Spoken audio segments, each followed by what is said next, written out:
ঘন্টা 32 মিনিটের movie ধুরন্ধর teaser ট্রেলারে অনেক হাইপ তৈরি করলেও মুভির এই 3.5 ঘন্টার রান টাইম নিয়ে সবাই অনেক দুশ্চিন্তায় ছিল।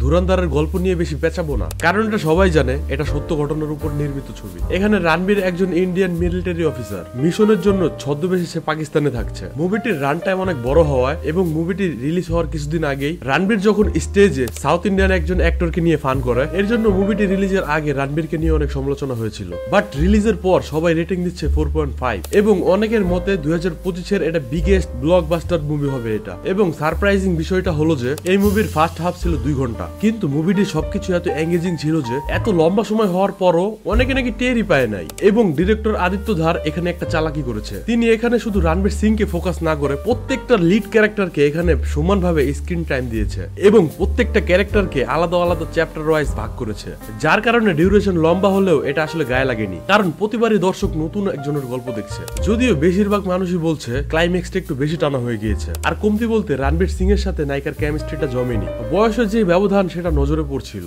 এগুলো ছাড়া সিনেমার গল্পটা অনেক ভালো ছিল, অ্যাকশনে একদম ভরপুর। অনেকদিন পর রণবীর সিং এর এত সুন্দর একটা লুকে দেখা গেল। ইভেন অনেকে তো এটা বলছে যে এখানে যে লেভেলের ব্রুটালি রয়েছে এটা অ্যানিমেল মুভি এবং মার্কো মুভির বাপ। ওভারঅল ধুরন্ধরের বিজিএম, সিনেমাটোগ্রাফি সবকিছুর প্রেজেন্টেশন মিলিয়ে 2025 সালে বড় একটা ধামাকা দিয়ে যাবে ধুরন্ধর। আপাতত সবার এটাই ধারণা। আর এখানে আরো একটা বিষয় আছে যে ধুরন্ধরের সেকেন্ড পার্টও আসবে, যেটার হিন্টস মুভির লাস্টে দেওয়া হয়, যার সেকেন্ড পার্ট রিলিজ হবে 4 মাস পর, মার্চের 19, 2026-এ, অর্থাৎ রোজার ঈদে। আপনারা যদি এই মুভিটা দেখে থাকেন তাহলে কেমন লেগেছে আপনাদের কাছে এটা কমেন্টে জানাবেন।